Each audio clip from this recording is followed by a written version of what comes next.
ഒരിക്കൽ കൂടി കരമുയർത്തി ദൈവത്തെ മഹത്വപ്പെടുത്താം. വായിച്ച തിരുവെടുത്ത് കർത്തൃദാസി ഒന്നുകൂടെ വായിച്ച് സഹായിച്ചാട്ടെ. ആകയാൽ നിങ്ങൾ ദൈവത്തിന് കീഴടങ്ങുവിൻ. ആകയാൽ നിങ്ങൾ ദൈവത്തിന് കീഴടങ്ങുവീൻ. പിശാചിനോട് എതിർത്ത് നിൽപ്പീൻ. പിശാചിനോട് എതിർത്ത് നിൽപ്പീൻ. എന്നാൽ അവൻ നിങ്ങളെ വിട്ട് ഓടിപ്പോകും. പക്ഷെ മൊബൈൽ എടുക്കണ്ട, അടങ്ങിയിരുവ. മൊബൈൽ എടുക്ക.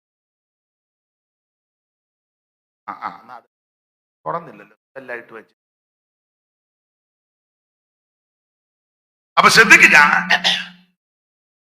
യാക്കോബിന്റെ ലേഖനം 4-ാം അധ്യായത്തിന്റെ 7-ാം വാക്യമാണ്. പുതിയ നിയമത്തിലെ 27 പുസ്തകങ്ങൾ. 27 പുസ്തകം. ആദ്യ പുസ്തകം മത്തായി സുവിശേഷം, ഒടുവിലത്തെ പുസ്തകം വെളിപ്പാട് പുസ്തകം. ഇപ്പൊ മോളെ പറയുന്നത് കരുതാത്തനെന്ന് എന്നോട് ഞാൻ നേരത്തെ പറഞ്ഞതായിട്ട് പറയാന്ന്. അപ്പൊ ശ്രദ്ധിക്കുക, പുതിയ നിയമത്തിലെ 27 പുസ്തകം. ആ 27 പുസ്തകം ഞാൻ എപ്പോഴും പറയും, നിങ്ങൾക്ക് അറിവുള്ള കാര്യമാ. 8 പേര് ചേർന്ന് എഴുതിയതാ. 8 പേര്. മൊത്തം ഇത് 40 എഴുത്തുകാർ 66 പുസ്തകം എഴുതിയത്. പഴയ നിയമത്തിലെ 39 പുസ്തകം 32 എഴുത്തുകാർ എഴുതി. പുതിയ നിയമത്തിലെ 27 പുസ്തകം 8 പേരെഴുതി. ആ 8 പേര് 4 പേര് അപ്പോസ്തലന്മാരും 4 പേര് അപ്പോസ്തലന്മാരല്ല. ആ 4 പേര് അപ്പോസ്തലന്മാര് മത്തായിയും യോഹന്നാനും പത്രോസും പൗലോസും. 4 അപ്പോസ്തലന്മാർ. 4 പേര് അപ്പോസ്തലന്മാരല്ല. മർക്കോസും ലൂക്കോസും യാക്കോബും. അതിൽ 2 പേര് അപ്പോസ്തലന്മാരുടെ കൂടെ സഞ്ചരിച്ചവരാ, ശുശ്രൂഷിച്ചവരാ. മർക്കോസും ലൂക്കോസും. മർക്കോസ് പത്രോസിന്റെ കൂടെയും ലൂക്കോസ് പൗലൂസിന്റെ കൂടെ. ഇങ്ങനെയുള്ള അപ്പോസ്തലന്മാരാൽ പ്രിയപ്പെട്ടവരാൽ 8 പേരാൽ എഴുതപ്പെട്ട 27 പുസ്തകം. ഇതിൽ പ്രാരംഭത്തിലെ 5 പുസ്തകം ചരിത്ര പുസ്തകങ്ങളാണ്. ആ ചരിത്രം 4 പുസ്തകം യേശുക്രിസ്തുവിന്റെ ചരിത്രമാണ്. 4 പുസ്തകം യേശുക്രിസ്തുവിന്റെ ചരിത്രം. 5-ാമത്തെ പുസ്തകം അപ്പോസ്തല പ്രവൃത്തി, ആദിമ സഭയുടെ ചരിത്രം. പിന്നീട് ലേഖന പരമ്പരകളാ. റോമാലേഖനം മുതൽ യൂദയുടെ ലേഖനം വരെ. അത് മുഴുവൻ ഉപദേശങ്ങളാണ്. ഉപദേശമാണ് എന്ന് പറഞ്ഞാൽ നന്നായിട്ട് ഉപദേശം പറയണം. അതാണ് ലേഖനങ്ങൾ. ഉപദേശം പറയണം. ഒടുവിലെ വെളിപ്പാട് പുസ്തകം. ഇതിലെ കൂടുതൽ പുസ്തകവും എഴുതിയത്, പുതിയ നിയമത്തിൽ കൂടുതൽ പുസ്തകം എഴുതിയത് ആരാ മോളെ? മോള് തന്നെ പറഞ്ഞു. ശരിയാ, പറഞ്ഞു. ശരി, പറ. അതിന് തന്നു ഉറക്കെ പറഞ്ഞു. ശരിയാ, പൗലോസ് അവിടെ ഇരുന്ന് പറഞ്ഞു അന്നോ നല്ല സഹായിക്കുന്നുണ്ട്. അടുത്തിരിക്കുന്നവരും അത്ര മോശക്കാരല്ല. പണ്ടൊരാൾ പറഞ്ഞ പോലെ എന്റെ ഭർത്താവും അത്ര മോശമല്ലെന്ന് പറഞ്ഞ പോലെ. അപ്പോൾ കൂടുതൽ പുസ്തകം എഴുതിയത് പൗലോസാ പുതിയ നിയമത്തിൽ. അത് കഴിഞ്ഞ് കൂടുതൽ പുസ്തകം എഴുതിയത് ആരാ പറയുന്നുണ്ട്? ഉറക്കെ പറഞ്ഞോ അമ്മേ. ദൈവദാസന്മാര് എനിക്ക് യോഹന്നാന എത്ര പുസ്തകം? 5 പുസ്തകം യോഹന്നാൻ എഴുതി. യേശുവിന്റെ മാറോട് ചേർന്നിരുന്ന ആളാ. മാറോട് ചേർന്ന് യോഹന്നാൻ. ചേട്ടത്തിയുടെ അനിയത്തിയുടെ മക്കളാ. ആരാ? യേശുവും യോഹന്നാനും. യോഹന്നാന് ഒരു സഹോദരനുണ്ട്. പേര് പാട്ട് പാടുന്നവരോട് നിങ്ങൾക്ക് വരും. ആരാ മോനെ? ശരി, അവിടൊക്കെ പറ. യാക്കോബ്. ഇവർക്ക് കർത്താവ് കൊടുത്തൊരു പേരുണ്ട്, അറിയാമല്ലോ. പറഞ്ഞു. ഇടിമക്കൾ. ഉണ്ടയാ. നമ്മുടെ സഭകളിലൊക്കെ ഗുണ്ടകളുണ്ട്. ഉണ്ട്. ലോകത്തിന് വന്നിങ്ങനെ പമ്മിയിരിക്കലും കമ്മിറ്റി കൂടുമ്പോ അവരുടെ കൈ തീർത്ത് കണ്ടിട്ടില്ലേ? പൊങ്ങായിക്ക് പിടിക്കുകയും കുത്തിന് പിടിക്കുകയും കയറി പറയുകയും ഭിത്തിയുടെ അവിടെ ചാരി നിർത്തി മുമ്പിന് ഉണ്ട്. നാളൊരാൾ പറഞ്ഞ കൺവെൻഷൻ ആയതുകൊണ്ട് ഇപ്പം മിണ്ടുന്നില്ല, ഇത് കഴിയട്ടെന്ന് പറഞ്ഞു. ഭീഷണിപ്പെടുത്തുന്നവരുണ്ട്. ഉണ്ട്. ഇവിടെ ഇരിപ്പുണ്ട്. അല്ലെങ്കിൽ ഇപ്പൊ യോഗമായതുകൊണ്ട് പമ്മിയിരിക്കുക. അവിടെ ഇരിക്കും, ഇനിയിപ്പോ എഴുന്നേറ്റ് പോകണ്ട. അപ്പൊ ഇടിമക്കള് ദൈവത്തിന്റെ മകത്വം. നിങ്ങള് ബഹുമാനപ്പെട്ട, ക്ഷമിക്കണം, സഹോദരന്മാരൊന്ന് എഴുന്നേക്കും, അതിനെയൊക്കെ എഴുന്നേപ്പിക്കും. നിങ്ങളൊന്ന് എഴുന്നേറ്റ് കസാരം മുന്നോട്ട് പുറകിലവിടെ ആൾക്കാർ പിന്നെയും നിങ്ങളൊന്ന് കൽപ്പനയല്ല, അപേക്ഷ, ഒന്ന് എഴുന്നേക്കാമോ? ആ കസാരയായിട്ട് മുന്നോട്ട് വാ.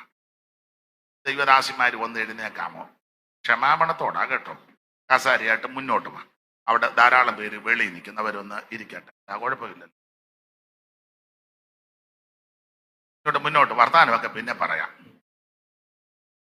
ആ ഇരിക്കുന്ന സഹോദരിമാര് എല്ലാവരും ഒന്ന് എഴുന്നേറ്റ് കസാരയായിട്ട് മുന്നോട്ട് വാ. അയ്യോ, നിങ്ങൾ അനുസരിക്കുന്നതിന് നന്ദി, സഹകരിക്കുന്നതിന് നന്ദി. തീരെ അവശതയുള്ള ഒന്ന് രണ്ട് തള്ളമാർ അവിടെ ഇരിപ്പുണ്ട്, നിങ്ങൾ അവിടെ ഇരുന്നോട്ടെ. പരുവക്കേടാ,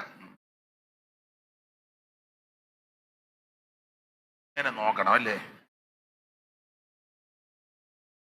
ക്രിസ്തുനാഥന്റെ പാദങ്ങൾ പിന്തുടരും നാമെന്തു ഭാഗ്യമുള്ളോ പ്രിയരെ, നാമെന്തു ഭാഗ്യമുള്ളോ.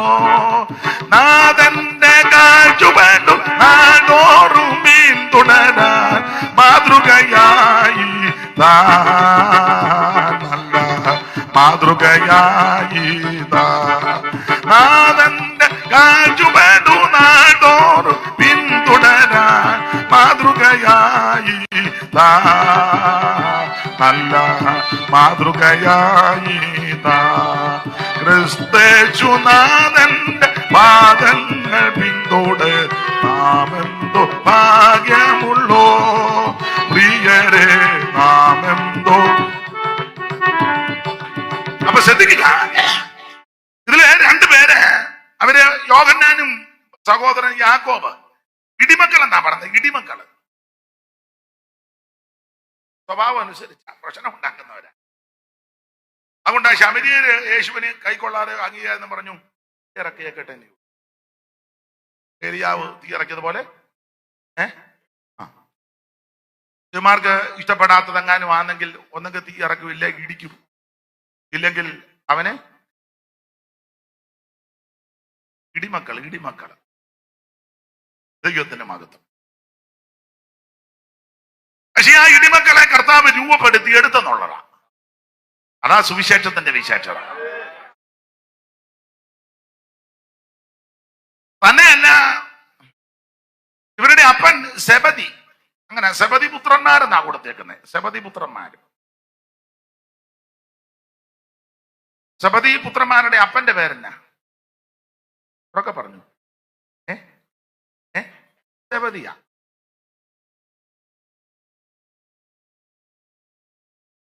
അപ്പോൾ ഇവര് ഇടിമക്കളാ. തന്നെയല്ല, ഇവർക്ക് ഒരിക്കൽ വന്ന് യേശുവിനോട് ഇവര് തന്നെ പറഞ്ഞു, അപ്പുറം ഇപ്പുറം ഇരുത്തണം. കസേരയ്ക്ക് പിടിയുണ്ടാക്കുന്ന ആൾക്കാരുണ്ട്. എന്റെ കസേര ഞാൻ ആർക്കും വിട്ടുകൊടുക്കുകയല്ല, മരിക്കുന്നത് വരെ കസേര. അപ്പൊ യേശുവിന്റെ അടുക്ക് വന്ന് പറഞ്ഞു, അപ്പുറം ഇപ്പുറം ഇരുത്തണം. കർത്താവ് പറഞ്ഞ ഇവര് അമ്മയെ ചട്ടം.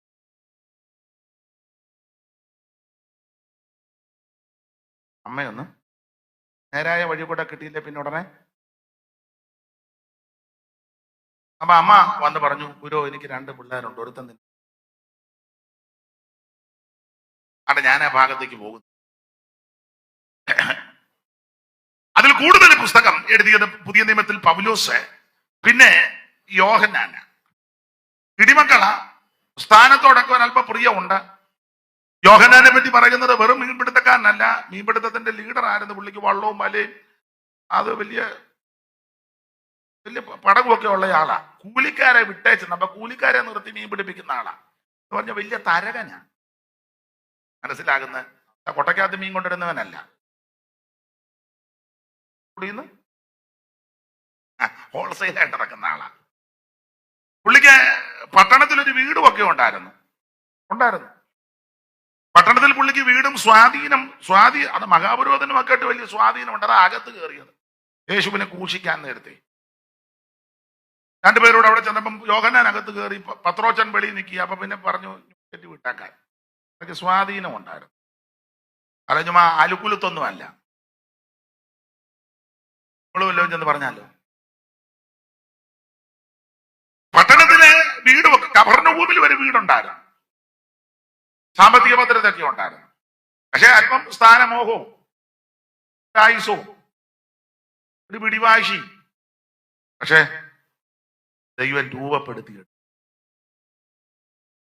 എന്റെ നിങ്ങളുടെയൊക്കെ ജീവിതത്തിൽ ഇങ്ങനെയുള്ള സ്വഭാവങ്ങൾ ഇല്ലെന്ന് ഞാൻ പറയത്തില്ല, ഉണ്ടെന്നേ പറയുള്ളൂ. പക്ഷെ ഓരോ യോഗം കഴിയുമ്പോഴും, ഓരോ കൺവെൻഷൻ കഴിയുമ്പോഴും, ഓരോ ഉപവാസ പ്രാർത്ഥന കഴിയുമ്പോഴും അതിന് വ്യത്യാസം വരണം.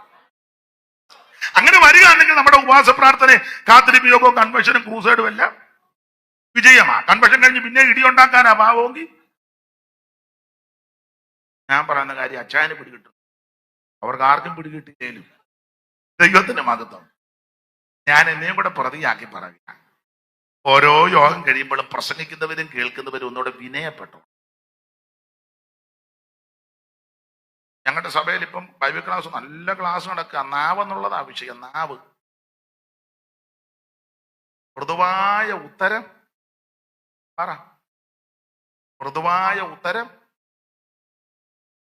ഉറക്കെ പറ, നന്നായിട്ട് പറ.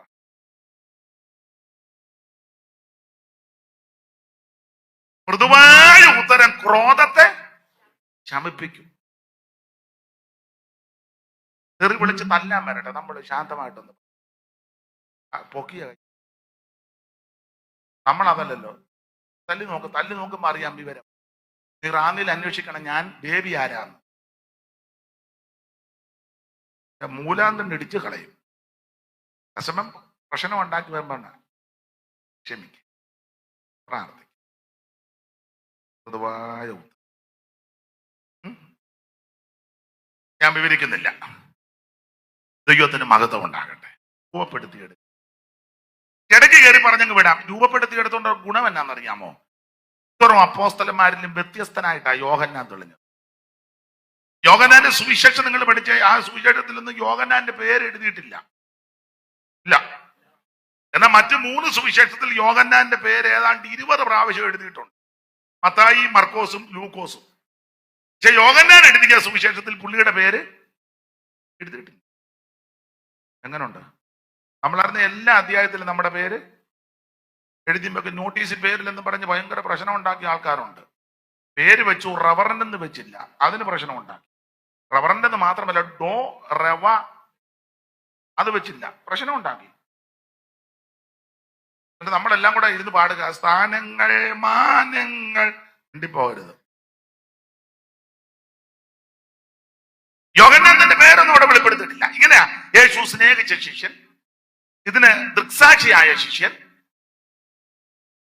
കർത്താവ് വരുന്ന സമയത്ത്, കാണുന്ന സമയത്ത് യോഹന്നാൻ സ്നാപകന്റെ കൂടെ നിൽക്കുക 2 പേര്, അങ്ങനെയൊക്കെയാ കൊടുത്തേക്കുന്നത്. മറ്റേ ശിഷ്യൻ പേര് വെളിപ്പെടുത്തി. ആ മനോഭാവവും വിനയവും എന്ത് ശ്രേഷ്ഠമാണ്. നമ്മളാന്നെ കൂടെ നമ്മുടെ എല്ലാവരും അല്ല, ചില ഉപദേശിമാര് പ്രസംഗിക്കാൻ എടുത്തതിന്റെ കൂടെ ഭാര്യയുടെയും പിള്ളേരുടെയും കാര്യം തന്നെ പറഞ്ഞത്. പിന്നെ കൂടെ ഭാര്യ അന്നമ്മ ഇവിടെ ഉണ്ട്, അത് വലിയ കാര്യമുള്ളത്, ഇട്ടു പോയില്ലല്ലോ, വലിയ കാര്യമല്ലേ. സ്വഭാവം വെച്ച് നോക്കി അവൾ എന്നേ പോകണ്ടേ.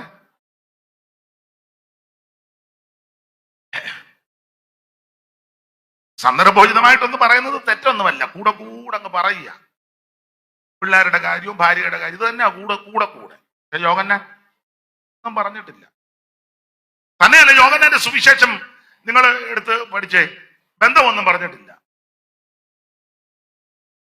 കൂശി കിടക്കുമ്പോഴും ഇങ്ങനെയാ കൊടുത്തേക്കുന്നത്, താൻ സ്നേഹിച്ച ശിഷ്യനെ നോക്കി. അമ്മയുടെ സഹോദരിയുടെ മോനാ.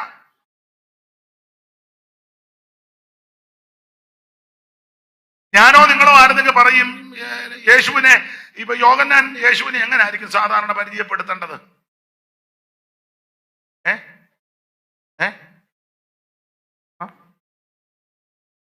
എന്റെ പേരമ്മയുടെ അല്ലെ എന്റെ കൊച്ചമ്മയുടെ അങ്ങനെ ഞാൻ നമ്മളന്നെ പറയും എന്റെ കൊച്ചമ്മയുടെ മോനാ ദൈവം കേട്ടോ. ഞാൻ ദൈവത്തിന്റെ അനിയത്തിയുടെ, അമ്മയുടെ അനിയത്തിയുടെ പറയല്ലേ. ഒന്നുമില്ലാഞ്ഞിട്ട് നമ്മൾ ഈ മനുഷ്യന്റെ എല്ലാം പ്രകൃതി, കാശും പുത്തനും കളറും നിറവും ഒരുപാട് കൊണ്ടേ നമ്മൾ ബന്ധം അങ്ങോട്ട് ചെന്നങ്ങ് പിടിക്കാം. അതെ, ഞാൻ ഒരാളുമായിട്ട് സംസാരിച്ചപ്പോൾ പറഞ്ഞു, ഇവിടെ വീട് കാര്യം പറഞ്ഞു, താമരപ്പള്ളിയിലാണ്. താമരപ്പള്ളിയിൽ ഒരാളെ ഞാൻ കണ്ടപ്പോൾ ചോദിച്ചു, ഒരു ബന്ധവുമില്ല. കാരണം കനാനായ സമുദായത്തിലെ പ്രധാനപ്പെട്ട ഒരു ഭവനമാണ് താമരപ്പള്ളി. സ്വത്തും ചുറ്റുപാടും ഒക്കെ ഉള്ളവരല്ലേ താമരപ്പള്ളി മുതലാളി, ബാരിസ്റ്റർ കൊച്ചുതൊമ്മനൊക്കെ. ഇവൻ വെറും പീത്തയാണ്, ചുമ്മാ കയറി. എന്നാൽ ഇവന്റെ സ്വന്തം സഹോദരൻ അവിടെ ഉണ്ട്, പുള്ളിയായിട്ട് ബന്ധമുണ്ടെന്ന് ഇവൻ. ഓരോ മനുഷ്യന്റെ പ്രകൃതി ഇതാ. സ്തോത്രം. ആയിക്കോട്ടെ, യോഹന്നാൻ ഇതൊന്നും വെളിപ്പെടുത്തിയില്ല. താൻ സ്നേഹിച്ച ശിഷ്യൻ മറ്റേ ശിഷ്യൻ അങ്ങനെയൊക്കെയാ കൊടുത്തേക്ക്. പക്ഷേ നന്നായിട്ട് രൂപപ്പെടുത്തി. അതുകൊണ്ടൊരു കാര്യം കൂടെ പറയട്ടെ, ഒരു കാര്യം. താൻ സ്നേഹിച്ച ശിഷ്യൻ അങ്ങനെ എഴുതിയേക്ക്. താൻ യേശു സ്നേഹിച്ച മറ്റുള്ളവരെ സ്നേഹിച്ചില്ലെന്നല്ല, എന്നല്ല അതിന്റെ അർത്ഥം. യോഹന്നാന് തോന്നുക എന്നെ ആ ഏറ്റവും കൂടുതൽ യേശു സ്നേഹിച്ചു. ഇവിടെ ഇരിക്കുന്ന എല്ലാവർക്കും അങ്ങനെ തോന്നണം. ഇവിടെ ഇരിക്കുന്ന എല്ലാവർക്കും തോന്നണം, എന്നെ ആ ഏറ്റവും കൂടുതൽ എന്നെ കർത്താവ് സ്നേഹിച്ചേക്കുന്നേ. ഇതിനൊന്നും ഞാൻ യോഗ്യതയുള്ളവളല്ല, യോഗ്യനല്ല, ഇതിനൊന്നും ഞാൻ അർഹനല്ല. പക്ഷെ ഈ റാന്നിയുടെ മണ്ണിൽ എന്റെ കർത്താവ് എന്നെ ഏറ്റവും കൂടുതൽ സ്നേഹിച്ചു. ഈ മനോഭാവത്തോടെ വേണം ദൈവത്തെ സേവിക്കാൻ. ഞാനെപ്പോഴും പറയും, കുട്ടനാട്ടിൽ എന്നെ പോലെ ദൈവം സ്നേഹിച്ച ഒരാൾ വേറെ ഇല്ലെന്ന്. ഒരു ഗതിയും ഗത്യന്തരവും ഇല്ലാതെ കിടന്ന് എന്നെ, വിവരദോഷിയാകുന്ന എന്നെ, ഇപ്പോഴും അത്ര വലിയ വിവരമൊന്നുമില്ല, എന്നാലും എന്റെ ദൈവമേ, ഉന്നതന്മാരും ശ്രേഷ്ഠന്മാരുമാകുന്ന നിങ്ങളുടെയൊക്കെ നടിയിൽ വന്ന് കൊത്തയാന്നിൽ എഴുന്നേറ്റ് നിന്ന് 10 കാര്യം പറയാൻ എന്നെ പ്രാപ്തനാക്കിയ ദൈവത്തിന്റെ സ്നേഹം വലുതാ വലുതാ വലുതാ. ഇപ്പോഴും ഞാൻ 8:30 പോകുവാന്ന് പറഞ്ഞിട്ട് പുള്ളി പറഞ്ഞ് വിടുകയല്ലെന്നാ പറയാൻ. അത് വലിയ സ്നേഹമാണ്. സ്തോത്രം. അതിനാ ഞാൻ 10 മിനിറ്റൂടെ കൂടുതൽ എടുത്തത്. കഴിഞ്ഞ് ഞാൻ പോകും. അപ്പൊ ഇത് വലിയ സ്നേഹമായി. ഇവിടെ ഇരിക്കുന്ന എല്ലാവരും പറയണം, എന്റെ കർത്താവ് എന്നെ ഏറ്റവും കൂടുതൽ സ്നേഹിച്ചു. അഴമരായി മതിൽ ആരറിവോ ആയിരം ഉണ്ടെന്നാലും ഞാനിതു ചൊൽവതിനാമോ ഏതുമൊരംശം ഉരച്ചിടുവാ പരിതിലാർക്കെന്നുതോ ഏതുമൊരംശം ഉരച്ചിടുവാൻ പരിതിലാർക്കെന്നുതോ സ്നേഹമിതാൽ ചെറിയമേ ഓ അതിശയമേ ഓ അതിശയമേ ചോണിതാലേ ഞാനെന്നും പാടുമേ ഈ ദിവ്യ സ്നേഹത്തെ ചോണിതാലേ ഞാനെന്നും പാടുമേ ഈ ദിവ്യ സ്നേഹത്തെ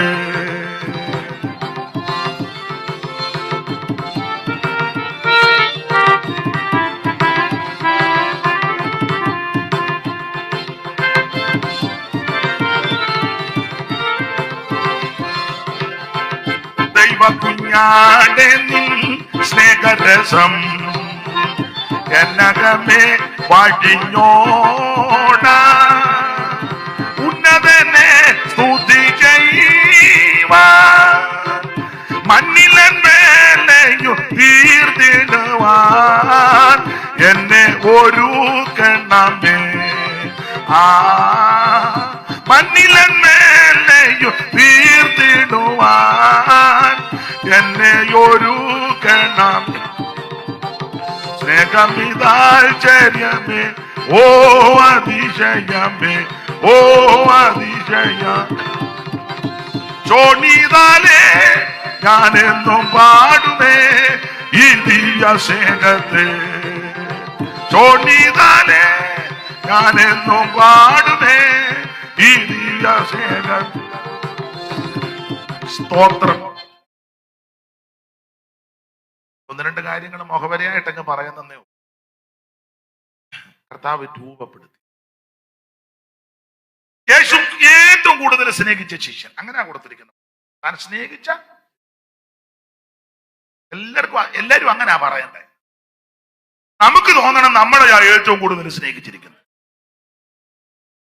നമ്മളെല്ലാരും ഇത് പറയാൻ മിടുക്കരാ, അങ്ങനെ തന്നെ പറഞ്ഞു. അടുത്തൊരു കാര്യം കൂടെ പറയാം, അതുകൂടെ വേണം. ഇരുന്ന് പറയുന്നതൊക്കെ കൊള്ളാം. ഏറ്റവും കൂടുതൽ സ്നേഹിച്ച ശിഷ്യൻ ശിഷ്യന്റെ ചുവട്ടിലുണ്ട്.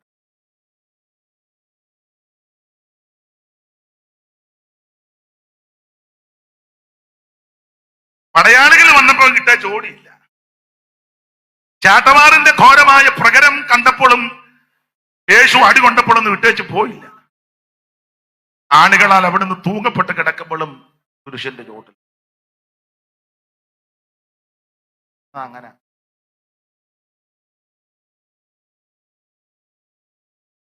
നമ്മൾ സ്നേഹം ഉണ്ടെന്നൊക്കെ പറയും. പഞ്ചായത്തിൽ നിന്ന് 2 കോടിയെ കിട്ടുക എന്ന് പറഞ്ഞാൽ ഉടനെ പ്രമാണം വിൽക്കും.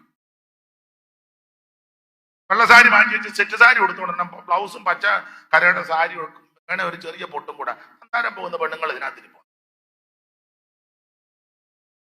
അപ്പൊ അങ്ങോട്ടും കൊണ്ട് നീ പോയോന്ന് ചോദിച്ചത് പോകുന്നതാണ്. അല്ലെങ്കിൽ ഈ മാർഗം വിട്ടേച്ച് വേറെ മാർഗത്തിന് പോകുന്ന ആൾക്കാരും ഉണ്ടല്ലോ. ചില പ്രകടനമൊക്കെ നടക്കുമ്പോഴേ അതിന്റെ മുന്നിൽ കൊടിയും പിടിച്ച് ബന്ധിക്കോസുകാർ നിൽക്കുന്ന ഞാൻ എന്റെ കണ്ണുകൊണ്ട് കണ്ടിട്ടുണ്ട്. എവിടാ എന്താണെന്നൊന്നും എന്നോട് ചോദിക്കരുത്. പോയതൊക്കെ ഇതിനകത്ത് ഇരിപ്പുണ്ട്. നോട്ടോ ഇരിപ്പും കാണുമ്പോൾ അറിയാം. മാസ്റ്റർമാരും ഉണ്ട്. ഞാൻ പറയണമല്ലോ, പറയണേ ഞാൻ പറയാം. വേണ്ട, നമുക്ക് ഇനി കൺവെൻഷൻ നടത്തേണ്ടതാണല്ലോ. അതുകൊണ്ടാണ് അനീഷിന് മനസ്സിലാകുന്നുണ്ടല്ലോ. എടുത്തും പോയായിരുന്നു അങ്ങനെ വല്ലോ. ഞാൻ എന്ത് ചെയ്യാം?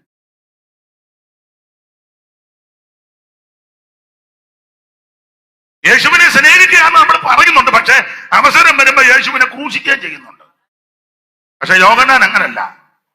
ക്രൂശിന്റെ ചവിട്ട് നിൽക്കും.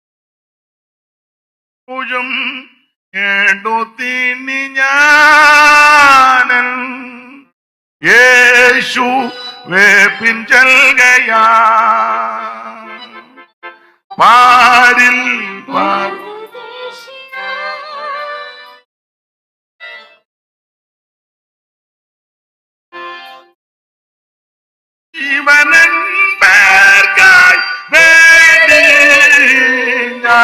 നാഥനെ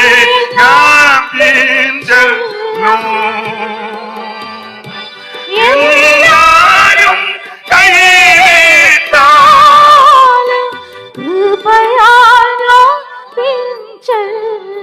അപ്പൊ ശ്രദ്ധിക്കുക, താൻ സ്നേഹിച്ച ശിഷ്യൻ അന്നേരം ക്രൂശിന്റെ ചുവട്ടിലുണ്ട്. അതുകൊണ്ട് ഒരു കാര്യവും കൊണ്ടുണ്ട്. യേശു അമ്മയെ അവന്റെ കൈ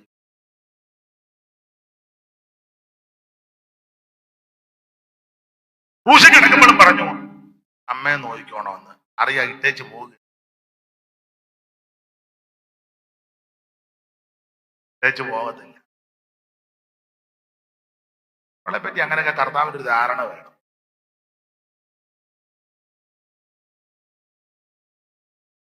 ശിഷ്യന്മാരെല്ലാം മാറി ചെതറി ഓടി. പക്ഷേ യോഹന്നാൻ കുരിശിൽ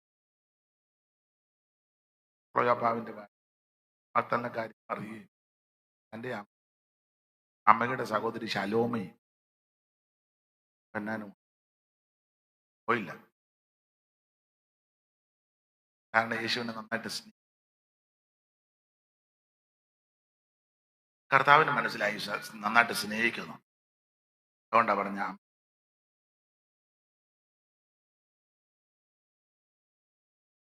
അപ്പനെ അമ്മയൊക്കെ സ്നേഹിക്കുകയാണെന്ന് അടിച്ചേച്ച് ആധാരം കൈക്കലാക്കുന്ന ബിരുദന്മാരുണ്ട്. ഉണ്ട്, ഇതിനകത്ത് ഇരിപ്പുണ്ടായിരിക്കും. കൈയൊന്നും പൊക്കണ്ട. ഉണ്ട്. കള്ളയാധാരം ഉണ്ടാക്കി അപ്പനെ അമ്മയും ചതിച്ച് സഹോദരങ്ങൾക്ക് കൊടുക്കേണ്ടത് കൊടുക്കാതെ, നീതിക്ക് നിരക്കാത്ത, ന്യായത്തിന് നിരക്കാത്തത് ഉണ്ട്. ചെടുത്ത് പ്രാർത്ഥിക്കുക, ഉപവാസം ഉപവാസം ഉപവാസം. മിണ്ടുന്നില്ല, മിണ്ടണ്ട. നിങ്ങൾ ചിന്തിക്കുക, ഇങ്ങനെ അന്ന് 8 മണിക്കേ പോകുന്ന നല്ലത്. ഇല്ല, 8:40 പോകുന്നു. അപ്പൊ നിങ്ങൾ രണ്ടുപേരും പറയുന്നത് പോണമെന്നാന്നോ?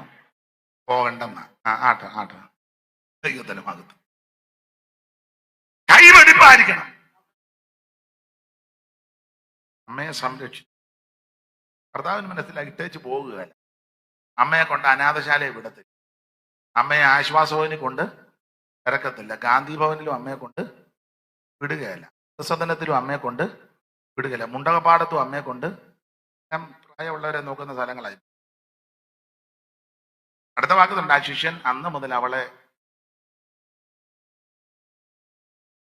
ഭർത്താവിന് നല്ല ഉറപ്പുണ്ടായിരുന്നു. മാത്രമല്ല ഇത് കഴിഞ്ഞ് മനുഷ്യനല്ലേ, തെറ്റാനൊക്കെ സാധ്യതയുണ്ട്. മനുഷ്യനല്ലേ. ഉയർത്തെഴുന്നേറ്റ് യേശു എല്ലാവർക്കും പ്രത്യക്ഷപ്പെട്ടു കഴിഞ്ഞ് അത് കഴിഞ്ഞ് ഇവര് എല്ലാവരോടും ഒന്നിച്ചു കൂടി എൻ്റെ ഭാഷയിൽ പറഞ്ഞ പിന്മാറ്റക്കാരുടെ യോഗം നടന്നു. അങ്ങനെ ഉണ്ട്, രണ്ട് തരത്തിൽ യോഗമുണ്ട്. മുന്നേറ്റക്കാരുടെ യോഗമുണ്ട്, ഉണ്ട്. സഭയുടെ യോഗം വെച്ചാൽ ചെല്ല് വരികയല്ല. സഭയിലെ പാസ്റ്ററും വേണ്ടപ്പെട്ടവർ അറിയാതെ ഇടയ്ക്കൊരു വീട്ടിൽ യോഗം കൂടുന്ന ആൾക്കാരുണ്ട്. അത് യോഗമല്ല, കപ്പ വേവിച്ചതും എല്ലുകറിയായിട്ട് കുരുക്കൊപ്പിക്കാൻ കൂടുന്നതാണ്. അത് യോഗമല്ല. സഭയുടെ യോഗം നടക്കുക, കോട്ടയം മീറ്റിംഗ്, ഉപവാസ പ്രാർത്ഥന വരികയല്ല. അതിനപ്പുറം വേറെ പിന്മാറ്റക്കാരുടെ യോഗം 21 അങ്ങനല്ലേ? പിന്മാറ്റക്കാരുടെ യോഗം വായിച്ചേ കർത്തദാസി. യോഹന്നാൻ 21 പിന്മാറ്റക്കാരുടെ യോഗം വായിച്ചോ, പെട്ടെന്ന് വായി. തുപ്പലും ഒക്കെ തൊട്ട് വരും സമയം.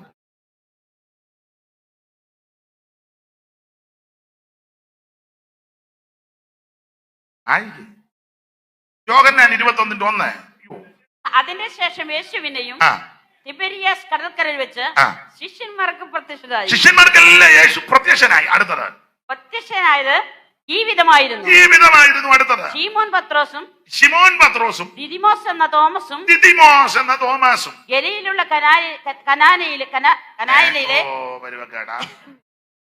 ഗലീലയിലെ കാനാവിലെ നഥനയേലും പിന്നെ സെബദി മക്കളും രണ്ടെണ്ണം. പിന്നെ ശിഷ്യന്മാരിൽ വേറെ രണ്ടുപേരും. ഇപ്പൊ എത്ര പേരായി അമ്മാമേ? പാവം വായിച്ചെന്നല്ലാതെ എണ്ണിയൊന്നുമില്ല, എന്നാലും വായിച്ചു തന്നല്ലോ. ദൈവം അനുഗ്രഹിക്കട്ടെ. എത്രയുണ്ട്? 4. ബാക്കി എല്ലാരും ചത്തുപോയോ? എണ്ണാനും അറിയാൻ മേല. ഇങ്ങോട്ട് നോക്ക്. ശിമോൻ പത്രോസ് 1 ദിദിമോസ് എന്ന തോമാസ് എത്രയായി? 2. നഥനയേല് 3. സെബദിപുത്രന്മാര് 2. 5. വേറെ 2 ശിഷ്യന്മാരും എത്രയായി? 7 എണ്ണം.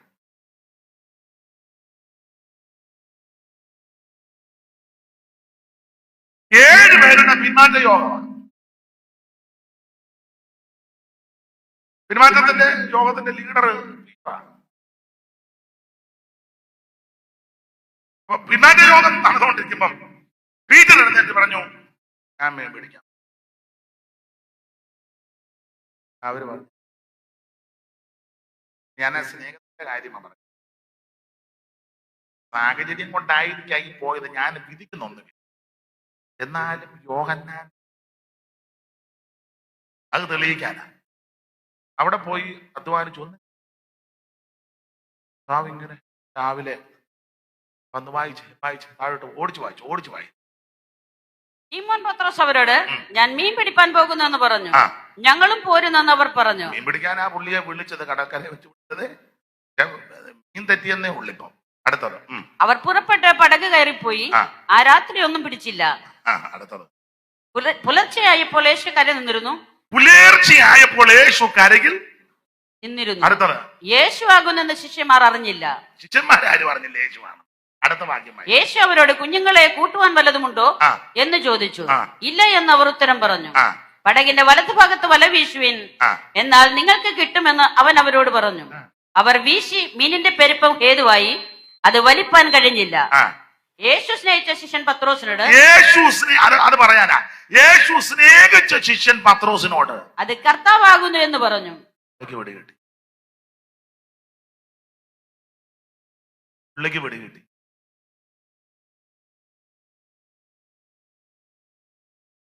ആരൊക്കെ തള്ളി പറഞ്ഞാലും പറയത്തില്ലെന്ന് വീരസ്യം അടക്കിയ പീറ്ററിന് പിടികിട്ടി. സ്തോത്രം. അവനെ പറഞ്ഞു എടുത്തൊരു ചാട്ടു അടിയവിധോ ഞാൻ പറയുന്നില്ല. ദൈവത്തിന്റെ മഹത്വം. അവനെ നല്ലപോലെ സ്നേഹിച്ചു. നമുക്ക് ആ വിഷയം വിട്ടേക്കാം. ഞാൻ ഇടയ്ക്ക് കയറി പറഞ്ഞതേ ഉള്ളൂ. ആ യോഹന്നാൻ അതിന്റെ കാരണവും കൂടെ ഞാൻ പറയാം. പൗലോസ് 14 ലേഖനം എഴുതി. അതെല്ലാം ലേഖനമാണ്. ലൂക്കോസ് 2 ചരിത്രം, സഭയുടെ ചരിത്രവും യേശുവിന്റെ ചരിത്രവും 2 ചരിത്രമാണ്. യൂദായി ഒരു ലേഖനം എഴുതി, യാക്കോബ് ഒരു ലേഖനം എഴുതി, പത്രോസ് 2 ലേഖനം എഴുതി. പക്ഷേ യോഹന്നാനെ കൊണ്ട് ദൈവം ചെയ്യിപ്പിച്ച കണ്ടോ? ഒരു സുവിശേഷം എഴുതിപ്പിച്ചു, 3 ലേഖനം എഴുതി. അവർക്ക് കിട്ടാത്ത വിശേഷത യോഹന്നാന് കിട്ടി.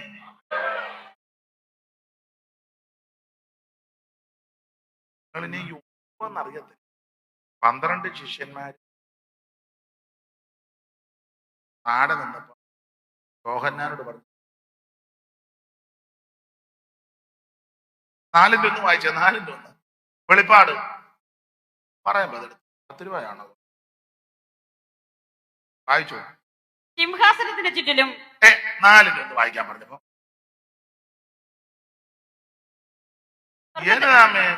അനന്തര സ്വർഗത്തിൽ ഒരു വാതിൽ തുറന്നിരിക്കുന്നത് ഞാൻ കണ്ടു. കാഹളനാദം പോലെ എന്നോട് സംസാരിച്ചു കേട്ട ആദ്യത്തെ ശബ്ദം എന്നോട്, ഇവിടെ കയറി വരിക. ഇവിടെ കയറി വരാൻ മതി. സ്നേഹിച്ച ശിഷ്യൻ, അറിഞ്ഞ ശിഷ്യൻ, പുരുഷന്റെ ചവിട്ട് നിന്ന ശിഷ്യൻ, അമ്മയെ സംരക്ഷിച്ച ശിഷ്യൻ, മറ്റു പലർക്കും ലഭിക്കാത്ത വിശേഷത അവന് കൊടുത്തു. കയറി വരാൻ പറഞ്ഞു. ഇവിടെ കയറി വരുവിനെന്ന ദൈവജം തങ്കേ, അതിനു വേണ്ടി ഉണർന്നു നീ ഒരുങ്ങിടുന്നു. ഇവിടെ കയറി വരുവിനെന്ന അതിനു വേണ്ടി ഉണർന്നു നീ ഒരുങ്ങിടുന്നു. യേശു വരുന്നേ, പൊന്നേശു വരുന്നേ, വരവിനായി തൻ വചനം പോൽ നീ ഒരുങ്ങിടുന്നു. വരവിനായി തൻ വചനം പോൽ നീ ഒരുങ്ങിടുന്നു. കരമുയർത്തി ദൈവത്തിന് ഭാഗത്തം കൊടുക്ക. അപ്പൊ മറ്റ് ശിഷ്യന്മാർക്ക് ആർക്കുമില്ലാത്ത വിശേഷത യോഹന്നാന് കൊടുത്തു. എന്തോ അനുഭവങ്ങളാണ്. എന്നെ കേൾക്കുന്ന ബഹുമാന്യരെ, ഇങ്ങനെ ഒരു അനുഭവത്തിലേക്ക് ഞാൻ നിങ്ങൾ നടത്തപ്പെടുന്ന നല്ലതാണ്. കർത്താവ് സുവിശേഷം എഴുതിപ്പിച്ചു, ലേഖനങ്ങളും എഴുതിപ്പിച്ചു, വെളിപ്പാടും. ദൈവത്തിന്റെ മഹത്വം. കർത്താവിനെ നല്ലതുപോലെ സ്നേഹിച്ചാൽ മറ്റ് പലർക്കും കൊടുക്കാത്ത വിശേഷത ദൈവം നിനക്ക് തരും. മറ്റുള്ളതിനേക്കാളെല്ലാം ഉപരി യേശുവിനെ സേവിച്ചാൽ, സ്നേഹിച്ചാൽ.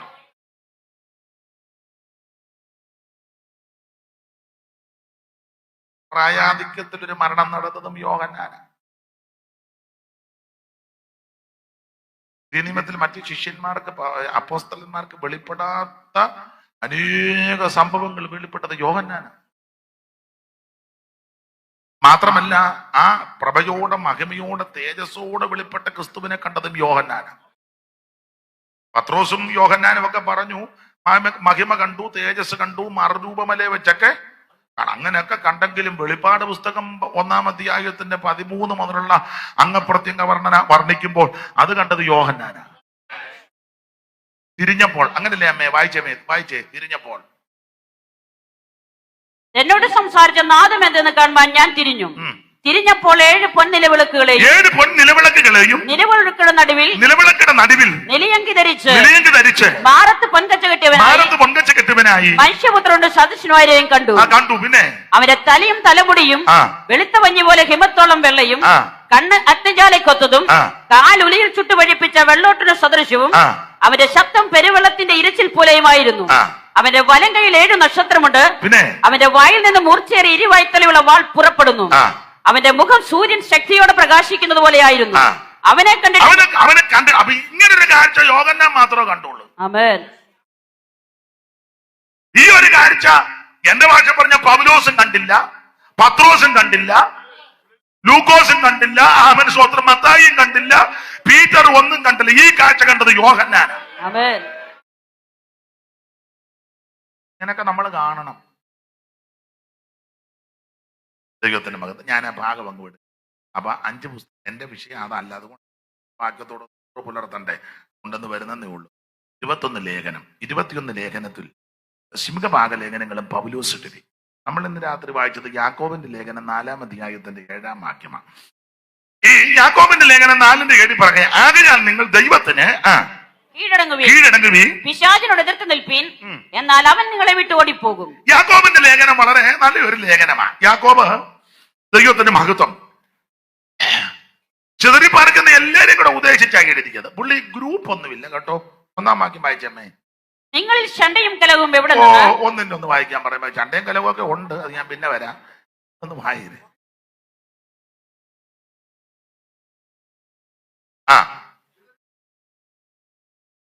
ചിതറിപ്പാർക്കുന്ന 12 ഗോത്രങ്ങൾക്കും ഇതാ ഒരു ദൈവദാസൻ.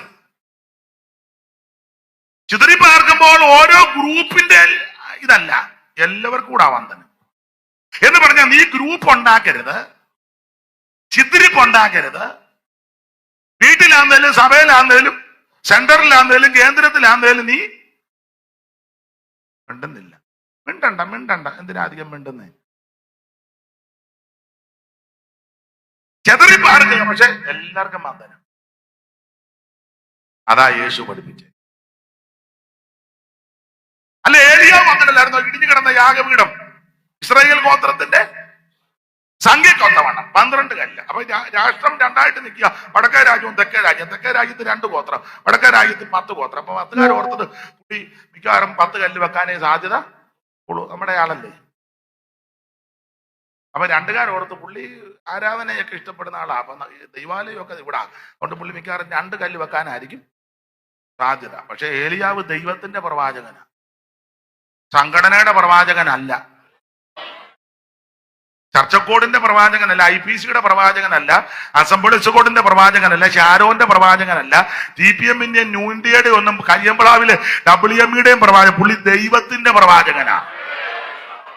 ദൈവത്തിന് ആവശ്യം ദൈവത്തിന്റെ പ്രവാചകനാ. Praise the Lord. ഇപ്പം ദൈവത്തിന്റെ പ്രവാചകന്മാർ വളരെ പുള്ളി IPCയിലെ പ്രവാചകനാ. അപ്പൊ പിന്നെ IPCയെ വിട്ട് പുള്ളി ഒന്നും പ്രവചിക്കുകയല്ല. പുള്ളി അസംബ്ലീസ് കോഡിന്റെ, അപ്പൊ അസംബ്ലീസ് കോഡിനെ വിട്ട് പുള്ളി ഒന്നും, പുള്ളി TPMന്റെ പ്രവാചകനാ. TPMന് ക്ഷീണം വരുന്ന ഒരു കാര്യവും പുള്ളി. ദൈവത്തിന് സംഘടനയുടെ പ്രവാചകനെ അല്ല ആവശ്യം, ദൈവത്തിന്റെ പ്രവാചകനെ. അടാ ഞാൻ വിവരിക്കുന്നില്ല, വിട്ടേക്കാം. ചിതറിപ്പാർക്കുന്ന 12 ഗോത്രങ്ങൾക്കും വന്ദനം. നമ്മളായിരുന്നെങ്കിൽ സ്തോത്രം, നമുക്ക് താല്പര്യമുള്ളവർക്ക് മാത്രം വന്ദനം. മറ്റവൻ ഇങ്ങനെ മാലക്കണ്ണിട്ട് നോക്കി വെച്ച് കണ്ടിട്ടും കാണാത്ത ഭാവത്തിൽ ഇരിക്കും. പിന്നെ അവൻ യോഗം കഴിയുമ്പോൾ കാണും, ഇവിടെ ഉണ്ടായിരുന്നു. ആദ്യം അവനെ കണ്ടേച്ചാ അങ്ങോട്ട് കയറി. ഇതുപോലെ വിളച്ചിലും പടയനിയുള്ള എനം. ദൈവത്തിന് മഹത്വം. ദൈവം നമ്മളെ എല്ലാം നല്ലതുപോലെ അറിഞ്ഞുകൊണ്ടിരിക്കുക. ഞാൻ കമ്പിവാചകം പോലെ പറഞ്ഞു നിർത്താം. യാക്കോബിന്റെ ലേഖനം, ചിലര് പറയുന്നത് യാക്കോബ് രക്ഷയ്ക്ക് വലിയ പ്രാധാന്യം കൊടുക്കുന്നില്ലെന്ന. രക്ഷ കാരണം റോമാലേഖനവും യാക്കോബിന്റെ ലേഖനവും 2 സമാന്തരമായ 2 രേഖ പോലെ. റോമാലേഖനം വിശ്വാസത്താനുള്ള നീതീകരണം, എന്നാൽ യാക്കോബിന്റെ ലേഖനം പ്രവൃത്തിക്ക് ഊന്നൽ കൊടുക്കുക. അതുകൊണ്ട് ചിലർ പറയുന്നത് യാക്കോബ് രക്ഷയ്ക്ക് വലിയ പ്രാധാന്യം കൊടുക്കുന്നില്ല, പ്രവൃത്തിക്ക് പ്രാധാന്യം കൊടുക്കുന്ന ചിലരുടെ വാദമല്ല. യാക്കോബ് രക്ഷയ്ക്ക് വലിയ പ്രാധാന്യം കൊടുക്കുന്നുണ്ട്. യാക്കോബ് എഴുതിയ ലേഖനത്തിലെ രക്ഷ ആത്മരക്ഷയ്ക്കും പ്രാണരക്ഷയ്ക്കും ദേഹരക്ഷയുണ്ട്. 3 വാക്യം വായിച്ചോ. 1-ാം അധ്യായത്തിന്റെ 21-ാം വാക്യവും 5-ാം അധ്യായത്തിന്റെ 19 ഒടുവിലത്തെ 2 വാക്യവും 2-ാം അധ്യായത്തിന്റെ 16-ാം വാക്യവും ക്രമത്താലെ വായിച്ചേ. 1-21 വായിച്ചോ അമ്മാമ ആദ്യം. ആകിയാൽ എല്ലാ അഴുക്കും ദുഷ്ടതയുടെ ആധിക്യവും വിട്ട് നിങ്ങളുടെ ആത്മാക്കളെ രക്ഷിപ്പാൻ ശക്തിയുള്ള ആത്മരക്ഷ. ഇനി 5-ാം അധ്യായത്തിന്റെ ഒടുവിലത്തെ വാക്യം വായിച്ചേ. 5-ാം അധ്യായത്തിന്റെ ഒടുവിലത്തെ വാക്യം. ഭാവിയെ നേർവഴിക്കാക്കുന്നവൻ അവന്റെ പ്രാണനെ മരണത്തിൽ നിന്ന് രക്ഷിക്കുകയും പ്രാണനെ മരണത്തിൽ നിന്ന് പ്രാണരക്ഷ. 1 ആത്മരക്ഷ, 2 പ്രാണരക്ഷ. ഇനി ദേഹരക്ഷ. 2-16 വായിച്ചേ.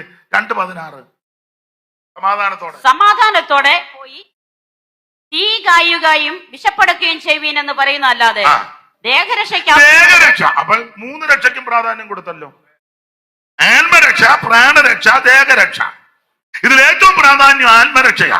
ആത്മരക്ഷ യേശു ക്രിസ്തുവിൽ കൂടി മാത്രം, മറ്റൊരുത്തലിനും രക്ഷയില്ല.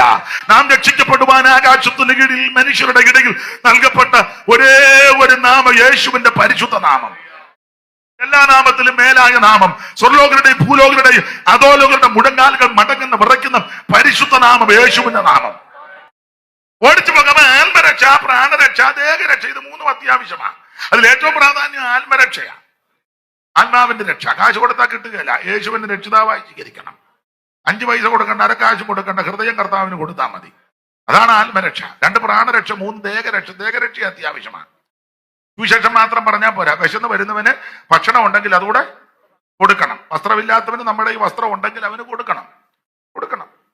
വണ്ടിക്കൂലി ഇല്ലാത്തവൻ സഭയിൽ വരുന്നുണ്ടെങ്കിൽ ചിലപ്പോൾ എല്ലാവർക്കും ഒരേ സാഹചര്യമല്ല. നമ്മുടെ കയ്യിലുണ്ടെങ്കിൽ അവന് വണ്ടിക്കൂലി കൊടുക്കണം. അല്ലാതെ കാറെ കയറി അമ്മയും മാപ്പിളയും പെമ്പളയും കൂടെ ഉണ്ടയിടുകയല്ല. അങ്ങനെയൊക്കെ പോകുന്ന ഒത്തിരി ബിരുദന്മാരുണ്ട്. ഉണ്ടെന്ന് വണ്ടിയെ പോലും എടുത്തന്നെ കയറ്റുകയില്ല. ഒത്തിരി പേരുണ്ട്. അമ്മാമ്മ ഇരുത്തി ഒരു ചിരി അനുഭവം ഉണ്ടെന്ന് തോന്നുന്നു. ആരാണ്ട് കയറ്റാതെ പോയി, എനിക്കറിയാം. അങ്ങനെയൊക്കെ ഒത്തിരി ബിരുദന്മാരുണ്ട്. ദൈവത്തിന് മഹത്വം. ഒരു കുഞ്ഞുങ്ങൾക്ക് പോലും ഗുണം ചെയ്യാത്ത ധാരാളം ആൾക്കാർ പെന്തിക്കോസിലുണ്ടെന്ന് ഉണ്ടെന്ന് പറഞ്ഞിരിക്കാം. പക്ഷേ അനേകർക്ക് നന്മ ചെയ്യുന്ന അനേക ആൾക്കാരും പെന്തിക്കോസിലുണ്ട്. 2 വകുപ്പ് എല്ലായിടത്തും ഉണ്ടല്ലോ. കർത്താവും പറഞ്ഞ് കള അവിടെ നിൽക്കട്ടെ. ഇപ്പൊ പറിച്ച നെല്ലിന് കളത്തെ മുറ്റും വെടിപ്പാക്കാൻ ഒരുത്തം വരുന്നുണ്ട്. ചെമ്മരിയാടും കോലാടുകളും ഭൂമിയിൽ വേർതിരിയും. ചെമ്മരിയാടും കോലാടുകളും ഭൂമിയിൽ വേർതിരിയും. ചെല്ലും നിത്യത മണവാട്ടിയുമാ യുഗയുഗമാണിടുവാൻ. ചെമ്മരിയാടും കോലാടുകളും ഭൂമിയിൽ വേർതിരിയും. ചെല്ലും നിത്യത മണവാട്ടിയുമാ യുഗയുഗമാണിടും. പുതുയുഗ പുലരിയും പുതുഗാനത്തിൽ ഈരടി കേൾക്കാറായി. പുതുയുഗ പുലരിയും പുതുഗാനത്തിൽ ഈരടി കേൾക്കാറായി. സ്വർഗസിയോൻ പ്രവാസികളെ പ്രഭാതമാകാറായി. പ്രതികൂലമാകും ഈ മരുവാസം വേഗം തീരാറായി. പ്രതികൂലമാകും ഈ മരുവാസം വേഗം തീരാറായി. കരമുയർത്തി ദൈവത്തിന് മഹത്വം കൊടുക്കും. ഞാൻ ഇന്ന് പനിയുടെ ക്ഷീണവും ദേഹവേദനയുള്ള സാധാരണ പറയുന്നൊരു വരുന്നില്ലെങ്കിൽ നിങ്ങളുടെ വിലപ്പെട്ട പ്രാർത്ഥന അപേക്ഷിക്കുക. അപ്പൊ ശ്രദ്ധിക്കുക. ചില കോഴിക്കോട് ഇതുകൊണ്ട് ആദ്യം സംസാരിച്ചെങ്കിലും രാത്രി ക്ഷീണമാണ്, വേദന, പ്രാർത്ഥന അപേക്ഷിക്കുന്നു. അപ്പൊ ശ്രദ്ധിക്കുക. ആത്മരക്ഷ, പ്രാണരക്ഷ, ദേഹരക്ഷ, 3 രക്ഷയും യാക്കോബ് പറയുന്നുണ്ട്. ഇത് 3 അത്യാവശ്യമാണ്. ഇനി യാക്കോബിന്റെ ലേഖനത്തിന് 5 അധ്യായം. 1-ാം അധ്യായത്തിൽ പരീക്ഷയെ സംബന്ധിച്ച്, 2-ാം അധ്യായത്തിൽ പ്രവർത്തിക്കൂന്നല്ലോ, 3-ാം അധ്യായത്തിൽ നാവിന് നിയന്ത്രണം, 4-ാം അധ്യായത്തിൽ ആത്മിക പോരാട്ടം, 5-ാം അധ്യായത്തിൽ യേശുവിന്റെ പ്രത്യക്ഷത. വായിച്ചോ പെട്ടെന്ന്. 1-ാം അധ്യായത്തിന്റെ 12-ാം വാക്യവും 2-ാം അധ്യായത്തിന്റെ 14-ാമത്തെ വാക്യവും 3-ാം അധ്യായത്തിന്റെ 5-ാം വാക്യവും 4-ാം അധ്യായത്തിന്റെ 7-ാം വാക്യവും 5-ാം അധ്യായത്തിന്റെ 7-ാം വാക്യവും പെട്ടെന്ന് വായിച്ചു. പരീക്ഷ സഹിക്കുന്ന മനുഷ്യൻ ഭാഗ്യവാൻ. അത് പരീക്ഷയെ സംബന്ധിച്ച. ഇനി 2-14. സഹോദരന്മാരെ, ഒരുത്തൻ തനിക്ക് വിശ്വാസമുണ്ട് എന്ന് പറയുകയും പ്രവർത്തികളില്ലാതിരിക്കുകയും ചെയ്താൽ ഉപകാരം എന്ത്? എന്തിനിങ്ങനെ നടക്കുന്ന നാടൻ ഭാഷ ചോദിച്ചാ.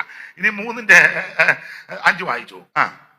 അങ്ങനെ തന്നെ നാവും ചെറിയ അവയവമെങ്കിലും ചെറുതാ, പക്ഷേ വളരെ വമ്പ് പറയുന്നു. അതാ വമ്പ് പറയുന്ന ആൾക്കാർ ഇപ്പൊ നമ്മുടെ ഇടയിലുണ്ട്. കൺവെൻഷനൊക്കെ ചെല്ലു വമ്പ് പറയുന്നത്. നാളെ ഉണല് വന്ന് പ്രാർത്ഥിച്ചു സൗഖ്യമായി കുറവുണ്ടായിരുന്നു. പാമ്പ് പറയുക ഓറഞ്ചിന്റെ അത്രയും പാമ്പ് പറയും.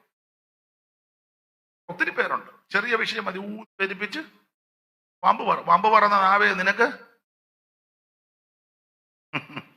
ദൈവത്തിന് മഹത്വം. പറയരുത്. പാമ്പ് പറയുന്നവൻ പിശാചാ, എതിർ ക്രിസ്തുവാ. അവന്റെ ആത്മാവൊന്നും കയറരുത്. അതെ, നാവിന് നിയന്ത്രണം, വളരെ നിയന്ത്രണം അത്യാവശ്യമാണ്. ദൈവത്തിന് മഹത്വം. ഇനി 4-ാം അധ്യായത്തിന്റെ 7-ാം വാക്യം വായിച്ചതാണല്ലോ, വായിക്കണ്ട. 5-ാം അധ്യായത്തിന്റെ 9. സഹോദരന്മാരെ, വിധിക്കപ്പെടാതിരിക്കാൻ 7-ാം വാക്യം വായിച്ച് 7 വായിച്ചേച്ച്. എന്നാൽ സഹോദരന്മാരെ, കർത്താവിന്റെ പ്രത്യക്ഷത, യേശുവിന്റെ പ്രത്യക്ഷത. അപ്പോൾ 5 അധ്യായമുണ്ട്. 1-ാം അധ്യായത്തിൽ പരീക്ഷ, 2-ാം അധ്യായത്തിൽ പ്രവൃത്തിക്ക് ഊന്നൽ കൊടുക്കുന്നു, 3-ാം അധ്യായത്തിൽ നാവിന് നിയന്ത്രണം, 4-ാം അധ്യായത്തിൽ ആത്മീയ പോരാട്ടം, 5-ാം അധ്യായം യേശു ക്രിസ്തുവിന്റെ പ്രത്യക്ഷത. അല്ല, ഇടയ്ക്ക് കയറി പറഞ്ഞ നമ്മുടെ പ്രതീക്ഷ, ആശയം, പ്രത്യാശ യേശുവിന്റെ വീണ്ടും വരവാ. ഇനി എത്രയും അല്പകാലം കഴിഞ്ഞിട്ട് വരുവാനുള്ളവൻ വരും. തനിക്കായി കാത്തു നിൽക്കുന്ന വിശുദ്ധന്മാരുടെ രക്ഷയ്ക്ക് അവിടുന്ന് പാപം കൂടാതെ രണ്ടാമതും പ്രത്യക്ഷപ്പെടും. ആ വരവും പ്രതീക്ഷയുള്ളത് കൊണ്ട് ഈ ആക്ഷേപവും അപമാനവും നിന്നയും പീഡയും മങ്കപ്പാട് സഹിച്ചിട്ട് നല്ല പയറ് പോലെ നിൽക്കുന്നതിന്റെ കാര്യം എന്നാണെന്നറിയാമോ? ഈ ദുരിതവും ദുഃഖവും പീഡകളും ഈ പ്രതികൂലമെല്ലാം മാറുമെന്ന് സങ്കീർത്തനക്കാരൻ പാടുക. ഇത് വേഗം തീരും, ഞങ്ങൾ ഇവിടുന്ന് പറന്നു പോകും. അവനെ പോലെ നീക്കുണ്ടു ചീറാകന്നാൽ വേഗം പറന്നങ്ങ് എത്തും ന്യൂനം. പ്രാവീനെ പോലെ ചീറാകന്നാൽ വേഗം പറന്നങ്ങ് എത്തും ന്യൂനം.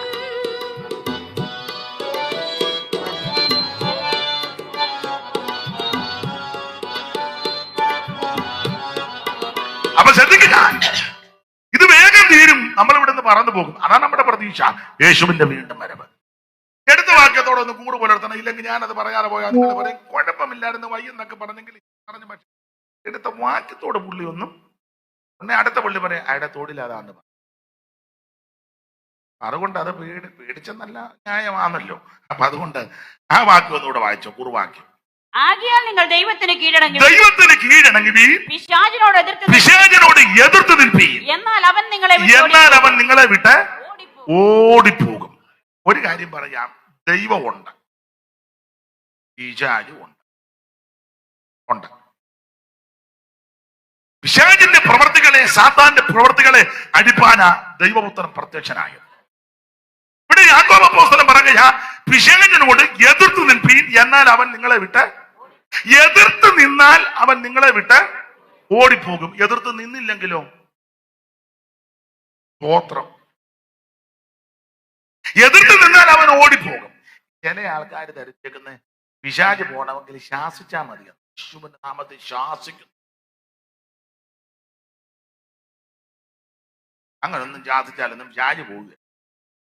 നാടൻ ഭാഷയെ മനസ്സിലാകുന്ന ഭാഷയെ പറയാം, സ്റ്റാൻഡേർഡ് കുറവാ.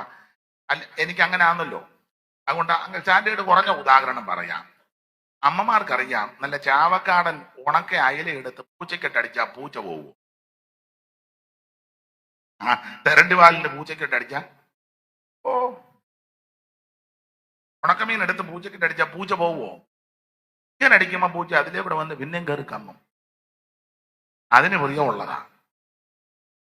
ശാസിച്ചാലൊന്നും പോകുകയല്ല. അവൻ അവകാശം പറയാനുള്ള ഒന്നും നിന്റെ കയ്യിൽ കാണരുത്. ലാബാൻ പുറകെ വരുമ്പോഴോ ഓർത്തോണോ, ആരുടെയോ പക്കൽ ഗൃഹബിംബം ഉണ്ട്. അതാരാണെന്ന് മനസ്സിലാക്കി എടുത്ത് ഉപേക്ഷിച്ച് അത് വിട്ടുകൊടുത്താൽ ലാഭാൻ പൊക്കോളും. അതിനതിന് നമ്മൾ ഗൃഹബിംബം ഒട്ട് കൊടുക്കുകയില്ല. അതിന് നമ്മൾ ഉപവാസ പ്രാർത്ഥന നടത്തുക. ഏടിരുന്നു വെള്ളം കുടിക്കുന്ന പറഞ്ഞ കഠിനമാണ്. കഞ്ഞിയും വെള്ളം കുടിക്കാതെ തള്ള കുത്തിയിരിക്കും. കഠിനമാണ്. മരുമകളുമായിട്ട് മിണ്ടിട്ട് 8 കൊല്ലം കഴിഞ്ഞു. കഠിനം. എന്തിനാന്നോ ഈ തള്ള കഞ്ഞിയും വെള്ളം കുടിക്കാതെ കുത്തിയിരിക്കുന്നത്? ഉടലും ചുരുങ്ങി. അവൻ അവകാശം പറയുന്നത് ഒന്നും നമ്മുടെ കൈവശം ഉണ്ടാകരുത്. അപ്പൊ ഇവിടെ വായിക്കാം, എതിർത്ത് നിൽപ്പീൻ, എന്നാൽ അവൻ നിങ്ങളെ വിട്ട് ഓടിപ്പോകി. എതിർത്ത് നിന്നില്ലെങ്കിൽ എന്ത് സംഭവിക്കും? ഇത് തെളിയിക്കാൻ ഒരൊറ്റ വിഷയം പറയാം, വിസ്തരിക്കുന്നില്ല. പണ്ട് ഇസ്രായേലിൽ ഒരുത്തന് എതിർത്ത് വന്നു. ഒറ്റ ഒരുത്തന് നേരിട്ട് ചെന്നില്ല. എതിർത്ത് വന്നത് മറ്റാരുമല്ല, ഗോലിയാത്ത. 17-ാം അധ്യായത്തിന്റെ 4-ാമത്തെ വാക്യം വായിച്ച് അവന്റെ പ്രകൃതി 17:4. ശാമുവേലിന്റെ 1-ാം പുസ്തകം 17:4. അയ്യോ, ഉൽപ്പത്തിയിലാണോ അമ്മാമേ ഗോലിയാത്തിന്റെ വിഷയം? അപ്പോൾ ഫെലിസ്ത്യരുടെ പാളയത്തു നിന്ന് ഗത്തിനായ ഗോലിയാത്ത് എന്നൊരു മല്ലൻ പുറപ്പെട്ടു വന്നു. അവൻ 6 മുഴം ഒടിഞ്ഞാൻ നെടുപ്പ് കൊണ്ടായിരുന്നു. അവന്റെ തലയിൽ ഒരു വലിയ താമ്ര ശിരസ്ത്രം. അവൻ 5000 ശേക്കൽ തൂക്കമുള്ള താമ്ര കവചം ധരിച്ചു. അവന് കാൽച്ചട്ടയും ചുമലിൽ താമ്രം കൊണ്ടൊരു വേലുമുണ്ട്. അവന്റെ കുന്തത്തിന്റെ തണ്ട് നെയ്ത്തുകാരന്റെ പടപ്പതടി പോലെയായിരുന്നു. കുന്തത്തിന്റെ അലക് 600 ശേക്കൽ ഇരുമ്പുമായിരുന്നു. ഒരു പരിചക്കാരൻ അവന്റെ മുൻപിലും ഉണ്ടായിരുന്നു. ഞാൻ താഴോട്ട് വരാം, അല്ലാതെ രക്ഷ. ഗോത്രം ദൈവത്തിന്റെ മഹത്വം. അപ്പൊ ശാമുവേലിന്റെ 1-ാം പുസ്തകം 17:4 പറയുക, ഗോലിയാത്ത് എന്നൊരു വലിയ വ്യക്തി, അവന് 6 മുഴവും ഒരു ഞാൻ നല്ല നെടുപ്പമുള്ളൊരു. എന്റെ ഭാഷ പറഞ്ഞ നെടുപ്പമെന്ന് ഞാൻ പറയത്തില്ല, കണക്ക് തെറ്റിയൊരു. എല്ലാത്തിനും ഒരു കണക്കില്ലേ? ഇല്ലേ? ഉണ്ട്. വീട് വെക്കുമ്പോ അതിനൊരു സാധാരണ ഒരു കണക്കുണ്ട്. ഒരു പന്തലിട്ടാലും അതിനൊരു കണക്കുണ്ട്. ഒരു കട്ടിൽ പണിതാലും അതിനൊരു കണക്കുണ്ട്. ഒരു കട്ടള വെച്ചാലും അതിനൊരു, ഏത് കാര്യത്തിന് എല്ലാത്തിനും ഉണ്ടല്ലോ. അടുപ്പയിൽ അരി ഇടുമ്പോൾ ഒരു കണക്കില്ലേ? ആളനുസരിച്ചല്ലേ ഇടുന്നേ? അതോ ചാക്കിനകത്ത് അരി ഇരിക്കുമ്പോൾ മുഴുവൻ എടുത്തിടുകയാണോ? ഇവിടുത്തെ പിള്ളേരോട് പഴയ കണക്ക് പറഞ്ഞാൽ പെൺപിള്ളേർക്കൊന്നും മൊബൈലിന്റെ കണക്കല്ല അറിയാം. മോളോട് പറയാം, മോളെ അമ്മ പറയാ, എടി 1.25 അരി ഇടാൻ പറഞ്ഞാൽ എത്ര ഇടും പറ. ചുമന്ന ചുരിദാറിട്ട മോള് പറ, വേറെ ആരും മിണ്ടരുത്. 1.25 അരി ഇടാൻ മോള് തന്നെ പറ. 1.25 അരി ഇടാൻ അമ്മ പറയുക. അമ്മ പറയത്തില്ലെന്ന് എനിക്കറിയാം, എന്നാലും അങ്ങ് പറയുക. എത്ര അരി ഇടും മോള് പറ, ഉറക്കെ പറ. 1 ഗ്ലാസ് അരിയും പിന്നെ അതാ കണ്ട എങ്ങനെ ഇരിക്കുന്നു. അമ്മേ 1.25 അരി എന്ന് പറഞ്ഞാൽ എത്രയാ പറ. മിണ്ടരുത്, വേറെ ആരും പറയരുത്, ഞാൻ ചോദിക്കട്ടെ. 1.25 കിലോ. എന്റെ തള്ളേ,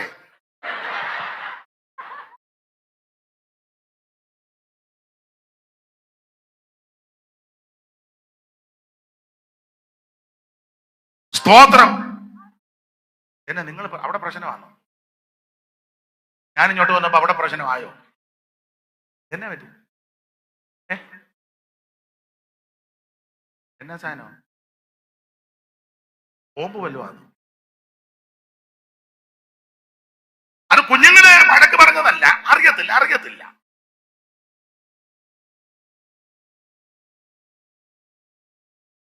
അതാ 1.25.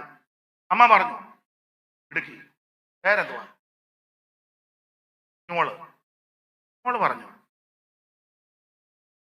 പഴയ കണക്കാ. 1.25 അരി എന്ന് പറഞ്ഞ 5 നാഴി. ഇടങ്ങടി നാഴി അരിയും കൂടെ കൂടുന്നതാണ് 1.25. 1.5 എന്ന് പറഞ്ഞ ആണോ? 6.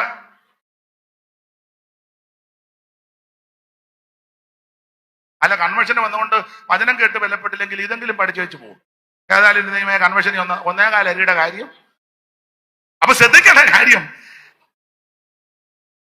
മനുഷ്യനെ ഞാൻ ആ ഭാഗം ഒന്നും പറയുന്നില്ല, വേറെ വിട്ടേക്കാം. പറയാനോ? ദൈവത്തിന് മഹത്വം ഉണ്ടാകട്ടെ. അപ്പൊ എല്ലാത്തിനും കണക്കുണ്ട്, എല്ലാത്തിനും കണക്കുണ്ട്. കാപ്പി ഇടുന്നതിന്, രാവിലെ കാപ്പി ഇടുന്നതിന് കണക്കില്ലേ? കാപ്പിപ്പടി മഞ്ഞാരുണ്ടെന്ന് ഓർത്ത് വലിയ വേദുരുന്ന കാലത്തിനകത്ത് കാപ്പി കളപ്പിച്ച കഞ്ഞി ചോറുമില്ല, മുഴുവൻ കാപ്പി കുടിച്ചിരുന്നോളൂ പറഞ്ഞ എല്ലാത്തിനും കണക്കാ. കൂട്ടാൻ വെച്ചാലും എല്ലാത്തിനും കണക്കാ. അപ്പൊ ഇത് കണക്ക് തെറ്റി ഒരു തല. 6 മുഴോ ഒരു ചാൻ നെടുപ്പം. ഇവന് നല്ല നെടുപ്പമുള്ളവനാ. ഗോലിയാത്ത് മല്ലനാ. ഓടിച്ച് അവസാനിപ്പിക്കുക. ഇവൻ വന്നിങ്ങനെ നിന്ന് വെല്ലുവിളിക്കുക. ഗോലിയാത്ത് അവന്റെ വെല്ലുവിളി 8-ാം വാക്യം മുതൽ വായിച്ച 8.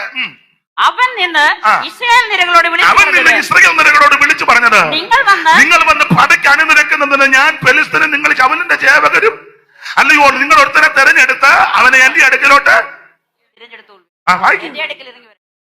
അവൻ നിന്ന് ഇസ്രായേൽ നിരകളോട് വിളിച്ചു പറഞ്ഞത്, നിങ്ങൾ വന്ന് പടയ്ക്ക് അണിനിരക്കുന്നത് എന്ത്?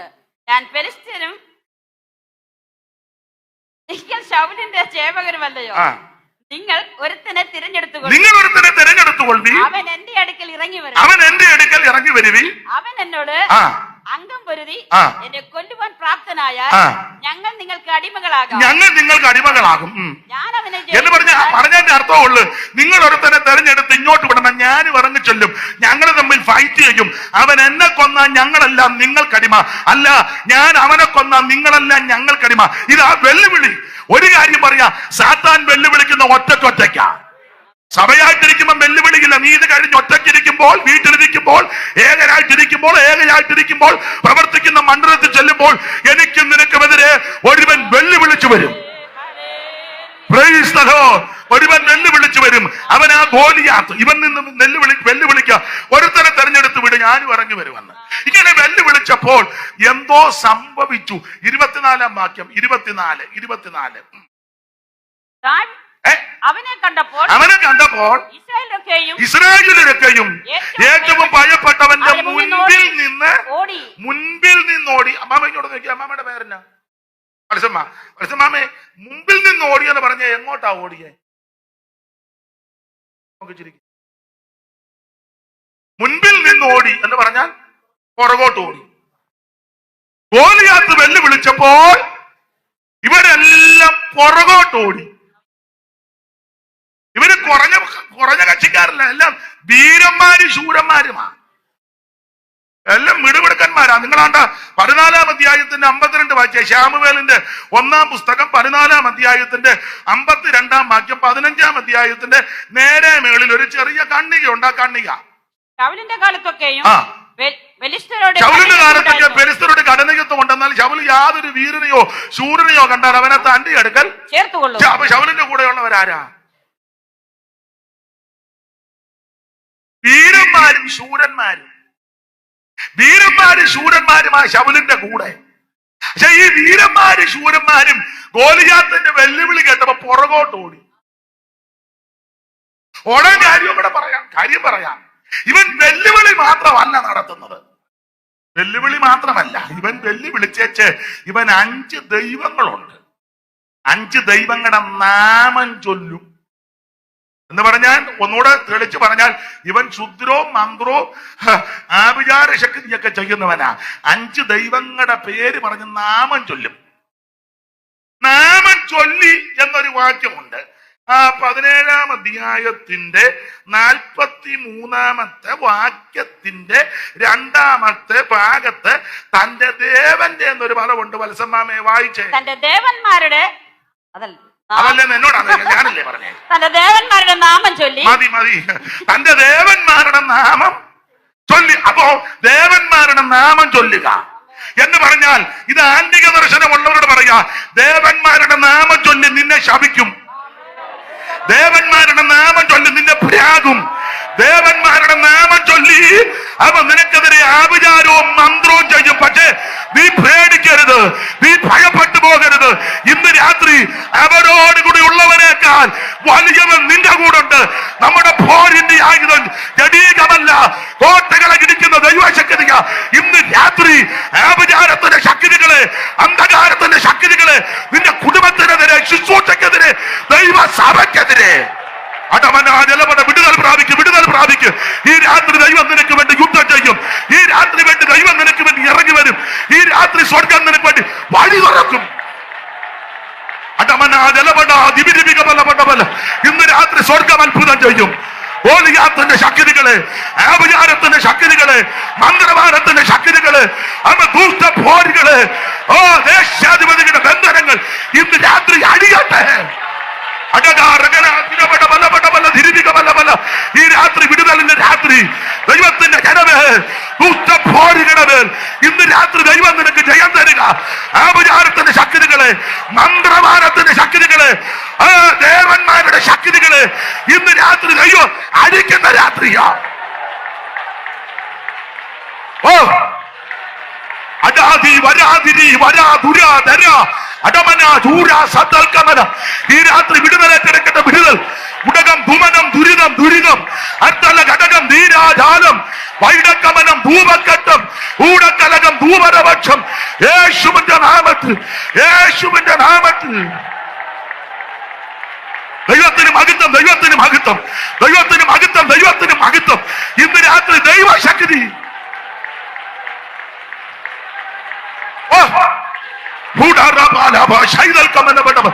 സാത്താന്റെ കെട്ടുകളെ അടിപ്പാൻ പ്രത്യക്ഷനായ ദൈവപുത്രന്റെ ശക്തി. എതിർത്ത് നിൽപ്പീൻ, എന്നാൽ അവൻ നിങ്ങളെ വിട്ട് ഓടിപ്പോകും. എതിർത്ത് നിൽപ്പീൻ.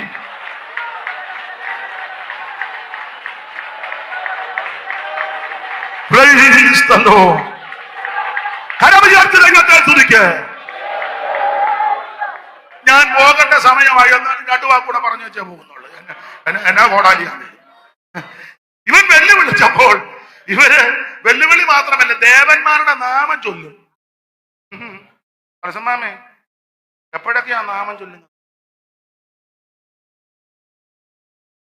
എപ്പോഴൊക്കെയാ നാമം ചൊല്ലുന്നത്?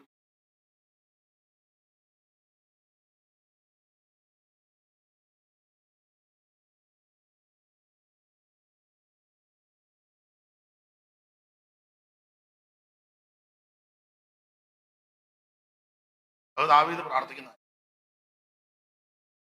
നാമം ചൊല്ലുന്നത്. 16-ാം വാക്യം വായിച്ചു. 16-ാം വാക്യം വായിച്ചു. 16. ആ ഫെലിസ്ത്യൻ 40 ദിവസം മുടങ്ങാതെ രാവിലെയും വൈകുന്നേരത്തും വൈകിട്ടും മതി. അപ്പൊ രാവിലെ നാമം ചൊല്ലും, വൈകിട്ടും രാവിലെ മന്ത്രം ചൊല്ലും, വൈകിട്ടും മന്ത്രം ചൊല്ലും. എത്ര ദിവസം? 40 ദിവസം. എങ്ങനെ? മുടങ്ങാതെ. ഇതൊക്കെ വേദപുസ്തകത്തിലെ വചനത്തിന്റെ മർമ്മങ്ങളാണ്. രാവിലെ പാട്ടുപാടി പ്രാർത്ഥിക്കുന്ന എത്ര വീടുകളുണ്ട് പെന്തിക്കോസുകാരുടെ? കട്ടിലിന്റെ വേളയിൽ തന്നെ ഇരുന്ന് ഷൂ വെക്കുന്നതല്ല. വീട്ടിലുള്ള അപ്പനും അമ്മയും വല്യപ്പനും വല്യമ്മയും വീട്ടിൽ ആരൊക്കെ ഉണ്ടോ അവരെല്ലാം കൂടെ രാവിലെ വട്ടം ഇരുന്ന് പാട്ടുപാടി പ്രാർത്ഥിക്കുന്ന കുടുംബങ്ങളുണ്ടെങ്കിൽ സാധാരണ ഉപദേശിമാര് കൈ പൊക്കാനാ പറയുന്ന. കൈ പൊക്കണ്ട, അങ്ങനെയുള്ളവർ എഴുന്നേറ്റ് നിൽക്കും. കേട്ടു വേണം. അപ്പനും അമ്മയും വല്യപ്പനും വീട്ടിൽ ആരൊക്കെ ഉണ്ടോ അവരെല്ലാം കൂടെ രാവിലെ വെളുപ്പിനെ പാട്ടുപാടി കൈ കൊട്ടി പാടി ആരാധിക്കുന്നവര് മാത്രം എഴുന്നേറ്റ്. കൈ പൊക്കണ്ട, കൈ പൊക്ക ഇങ്ങനെ വെച്ചേക്ക്. ഇങ്ങനെ കളച്ചിലൊക്കെ ഞാനും ഒത്തിരി കണ്ടതാ. ചാജ് നിന്നെ ചപ്പു. ഇനി എന്നാ ചപ്പാനാ ഒരു പരുവത്തിന്? നിങ്ങൾ ഹൈന്ദവ സ്നേഹിതന്മാരെ ശ്രദ്ധിച്ച് വെളുപ്പിനെ റെക്കോർഡ് ഇടുമല്ലോ അമ്പലത്തിൽ. അവരുടെ വിശ്വാസം അനുസരിച്ച് ദേവീ ദൈവ സ്തുതികൾ ഇടുക. 4:45 ചിലയിടത്തിടും. 6:15 വരെ 1.5 മണിക്കൂർ. 5 മണിയാകുമ്പോ ബന്ധുക്കോസുകാരൻ തലേന്ന് രാത്രി മൂരിക്കാളെയും ഏട്ടക്കൂരിയും വെട്ടി അറിഞ്ഞേച്ച് അതിന്റെ നെയ് മുറ്റി മാണ്ട് കിടക്കുക. 5:30 ആയപ്പോ 8:30 ആയപ്പോ എന്നാന്നറിയാം അച്ഛാ ഇവിടെ അച്ഛാ മതി ഇല്ല നിന്നെ ചാപ്പി ഊപ്പാട് വരുത്തി. ഈ പ്രമാണത്തിൽ എഴുന്നേറ്റ് രാവിലെ പാട്ടുണ്ട്. ഉഷകാലം ഇന്ന് വരെ കണ്ടിട്ടില്ല. ഉഷകാലം എങ്ങനെയാന്ന് പോലും അയ്യോ കണ്ടുപിടിക്ക്. രാവിലെ വൈകിട്ടും മന്ത്രം ചൊല്ലുവന്ന് പെന്തിക്കോസുകാര് ചിലര് സന്ധ്യക്ക് ഒരു തട്ടിക്കൂട്ട് പ്രാർത്ഥനയുണ്ട്. ചിലര് ഒരു ചെറിയ പാട്ട്, ചെറിയൊരു സങ്കീർത്തനം, ചുരുക്കം മാജികത്തിലൊരു, എന്നിട്ടൊരു 5 ചപ്പാത്തിയും അതിനടുത്ത സാധന സാമഗ്രികളും. പക്ഷെ ഗോലിയാത്തിനെ കണ്ടേ, അവർ രാവിലെ മന്ത്രം ചൊല്ലും, വൈകിട്ടും മന്ത്രം ചൊല്ലും, 40 ദിവസം ചൊല്ലും, മുടങ്ങാതെ ചൊല്ലും. ഒരു കാര്യം കൂടെ പറയാം, എല്ലാരും കേക്ക ചൊല്ലും. 8-ാം വാക്യം വായിച്ചത് തെളിയിക്കാം. 8-ാം വാക്യം. അവൻ നിന്ന് ഇസ്രായേൽ നിരകളോട് വിളിച്ചു പറഞ്ഞത്, നിങ്ങൾ വന്ന് പടയ്ക്ക് അണിനിരന്നിരിക്കുന്നതും ഞാൻ പരിസരം നിങ്ങൾ യവനന്റെ ജേവകരമല്ലയോ നിങ്ങൾ ഒരുത്തന്നെ തെരഞ്ഞെടുത്ത് ഫെലിസ്ത്യനും നിങ്ങൾ ശൗലിന്റെ ജേവകരും അല്ലയോ? നിങ്ങൾ ഒരുത്തിനെ തിരഞ്ഞെടുത്തുകൊള്ളുവിൻ, അവന് എന്റെ അടുക്കിൽ ഇറങ്ങി വരട്ടെ. അവൻ എന്നോട് അംഗം പൊരുതി എന്നെ കൊല്ലുവാൻ പ്രാപ്തനായാൽ ഞങ്ങൾ നിങ്ങൾക്ക് അടിമകളാകാം. ഞാൻ അവനെ ജയിച്ചു കൊന്നാൽ നിങ്ങൾ ഞങ്ങൾക്കടിമകളായി ഞങ്ങളെ സേവിക്കണം. എന്നാൽ ദാവീദ് യഹൂദയിലെ ഫെലിസ്ത്യന്റെ വാക്കുകൾ 11-ന്റെ ഒടുവില് ഫെലിസ്ത്യന്റെ ഈ വാക്കുകൾ പരസ്യമാമ പേടിച്ചിരിക്കുക.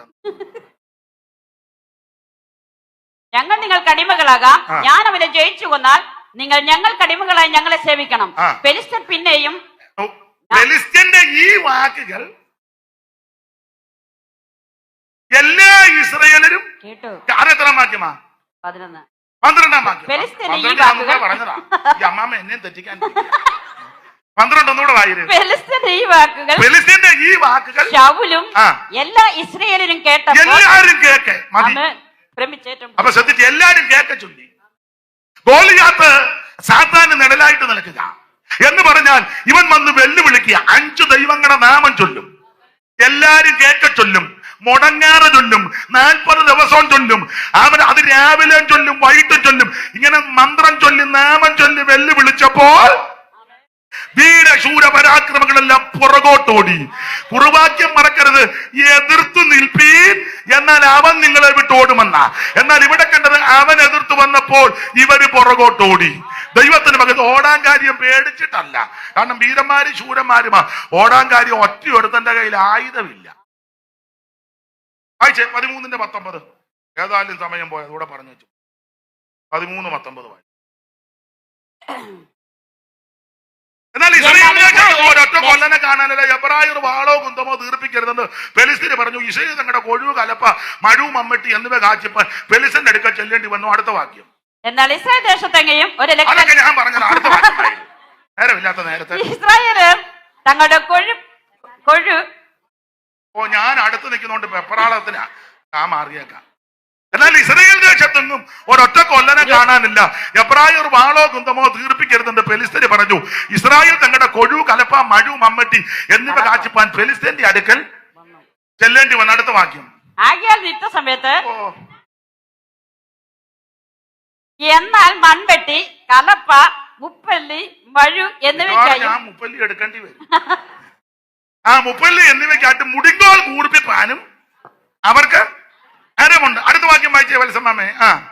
ആകയാൽ യുദ്ധസമയത്ത് ശൗലിനോടും യോനാഥാനോടും കൂടുകളുടെ ജനത്തിൽ ഒരുത്തനും വാളും കുന്തവും ഒറ്റയൊരുത്തന് ആയുധമില്ല. അതുകൊണ്ടാണ് ഇവൻ വെല്ലുവിളിച്ചപ്പോ പുറകോട്ട് ഓടിയത്.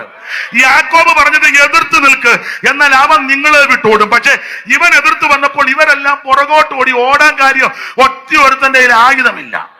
പിന്നെ ഉള്ളത് ആർക്കാ? ശൗലിനും അവന്റെ മകൻ യോനാഥാനും. അതിന് ഭൂതവും.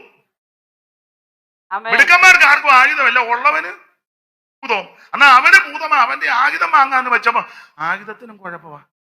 വായിച്ചേ ശമൂവേലിന്റെ 2-ാം പുസ്തകം. അതുകൂടെ വായിച്ചാലും സമയം. ശമൂവേലിന്റെ 2-ാം പുസ്തകം 1-ാം അധ്യായത്തിന്റെ 17 മുതൽ വായിച്ചേ. ആയുധത്തിന്റെ കുഴപ്പം വായിരു. അനന്തരം ദാവീദ് ശൗലിനെയും അവന്റെ മകനായ യോനാഥാനെ കുറിച്ച് വിലാപഗാനം ചൊല്ലിയത് അവൻ യഹൂദ മക്കളെ ധനുർഗീതം അഭ്യസിപ്പിക്കുവാൻ കൽപ്പിച്ചു. അത് ശൂരന്മാരുടെ പുസ്തകത്തിൽ എഴുതിയിരിക്കുന്നുവല്ലോ. ഇസ്രായേലേ, നിന്റെ പ്രതാപമായവൻ നിന്റെ ഗിരികളിൽ നിഹിതന്മാരായി പെട്ടുപോയത് എങ്ങനെ? ഗത്തിൽ പ്രസിദ്ധപ്പെടുത്തരുത്, അസ്കലോമീനുകളിൽ ഘോഷിക്കരുത്, ഫെലിസ്ത്യപുത്രിമാർ സന്തോഷിക്കരുത്, അഗ്നിജന്മകളുടെ കന്യകമാർ ഉല്ലസിക്കുകയുമരുത്. ഗിൽബോവ പർവ്വതങ്ങളെ നിങ്ങളുടെ മേൽ മഞ്ഞോ മഴയോ വഴിപാട് നിങ്ങളോ ഉണ്ടാകാതിരിക്കട്ടെ. അവിടെയല്ലോ വീരന്മാരുടെ പരിചയം എറിഞ്ഞ് കളഞ്ഞത്. അടുത്ത വാക്യം. ശൗലിന്റെ തൈലാഭിഷേകമില്ലാത്ത പരിച തന്നെ. മനസ്സിലായോ? യാക്കോബ് പറഞ്ഞത് എതിർത്ത് നിൽപ്പി എന്നാൽ അവൻ നിങ്ങളെ വിട്ട് ഓടിപ്പോകും.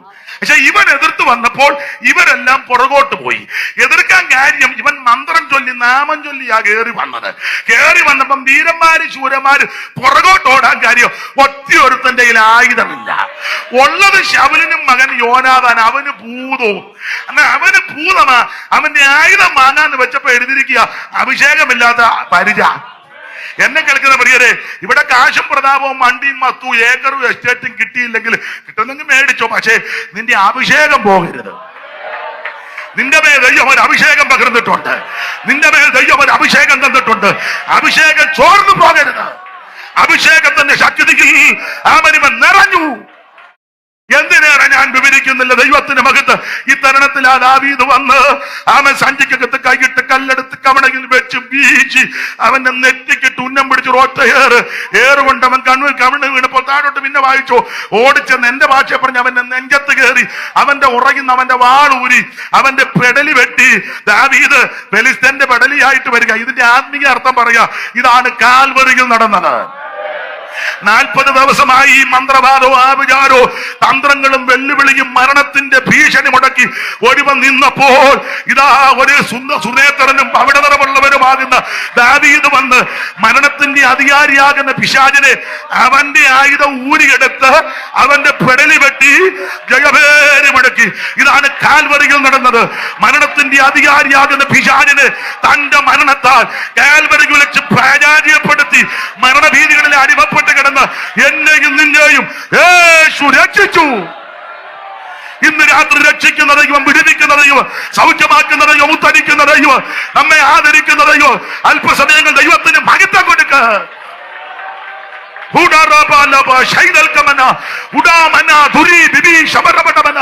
ഇന്ന് എതിർത്ത് നിൽപ്പി, അവൻ നിങ്ങളെ വിട്ട് ഓടിപ്പോകും. അതുകൊണ്ട് ദുർദിവസങ്ങളിൽ എതിർത്ത് നിൽപ്പാൻ സകലവും സമാപിച്ചിട്ട് ഉറച്ചു നിൽപ്പാൻ കഴിയേണ്ടതിന് ദൈവത്തിന്റെ സർവായുധവർഗം ധരിപ്പി. സത്യം നിങ്ങളുടെ അരറ്റി കെട്ടി നീതി എന്ന കവചം ധരിച്ച് സമാധാന സുവിശേഷ കാലിന് ചെരുപ്പാക്കി രക്ഷകരുടെ ശിരസ്തരം പേറി ആത്മാവിന്റെ വാളെടുത്ത് സകല പ്രാർത്ഥനയാല് യാചനയാല് ഏറെ നേരത്തും ആത്മാവിൽ പോരാടി പ്രാർത്ഥിക്കുവാൻ. ഓ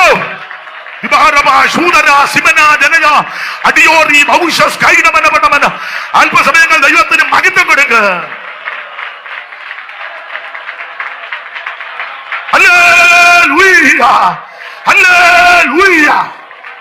ഒരിക്കൽ കൂടി കരം ഉയർത്തി ദൈവത്തെ മഹത്വപ്പെടുത്താം. എതിർത്ത് നിൽപ്പീൻ, അവൻ നിങ്ങളെ വിട്ട് ഓടിപ്പോകും. അവനെ കണ്ട് നീ ഓടാനല്ല, നിന്നെ കണ്ട് അവൻ ഓടണം. അവൻ നിന്നെ കണ്ട് ഓടണമെങ്കിൽ ആയുധം ധരിച്ചു നിൽക്കണം, സർവായുധവരം ധരിക്കണം, വിശ്വസ്തരും വിശുദ്ധരുമായി നിൽക്കണം. ആമേൻ. യേശു മാത്രമാണ് രക്ഷകൻ. യേശു ക്രിസ്തുവിനെ കൂടി മാത്രമാണ് രക്ഷ. അത് കരസ്ഥമാക്കി വിശ്വസ്തരും വിശുദ്ധരുമായി ജീവിക്കുവാൻ ദൈവം ഇവർക്കും കൃപ നൽകി. ഇപ്പോൾ പാട്ടുപാടി സ്തോത്ര കാഴ്ച എടുക്കും. ഈ വേലയ്ക്ക് ആമേൻ സ്തോത്രം അത് ചുമല് കൊടുക്കുവാൻ നിങ്ങൾ ആലാവും വിധം ആമേൻ ശുശ്രൂഷയിൽ സഹകരിക്കണമെന്ന് കർത്തൃനാമത്തിൽ ഓർപ്പിക്കുന്നു. ഇപ്പോൾ ഗായക സംഘം ഒരു പാട്ട് പാടും, തുടർന്ന് സ്തോത്ര കാഴ്ച എടുക്കുന്നതായിരിക്കും. ദൈവത്തിന് മഹത്വം ഉണ്ടാകട്ടെ.